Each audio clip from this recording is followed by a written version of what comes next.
Except again, kung sa rules ay sabihin na pwedeng mag-receive ng evidence through commissioners. Yung 12 may iiwang, kasi ginagawa na rin ng korte yan ngayon eh. Pwedeng tumanggap na ebidensya ay may iiwang 12. Trial na rin yun in a way. Dahil tumatanggap ka na ng ebidensya through commissioners, quote-unquote eh.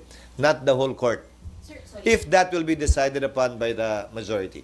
Sir, safe pa rin sabihin that impeachment trial mag-uumpisa ng 19th, itutuloy ng 20th, Yes. hahatulan ng 20th. Yes. Tama, okay. Yung paghahatol, pagpapasa, 20th na. Okay, sir, isa na lang sa akin. Sir, paano po yung mga hindi lawyers na mga magiging senator judge?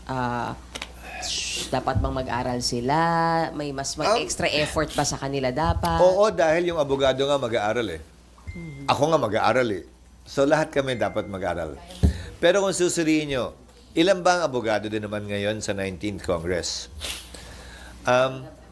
Ako, Senator Pia, Senator Alan, Senator Tol, Senator Coco.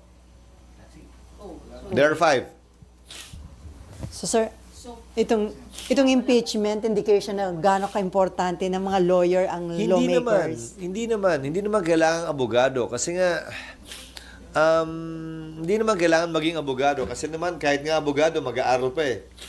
Baka mamaya mas malalim pa yung pag-aaral nila kaysa dun sa abogado na akala niya alam na niya na lahat, di ba? So, hindi naman nangangahulugan. advise them, sir, na mag-aral itong break na to?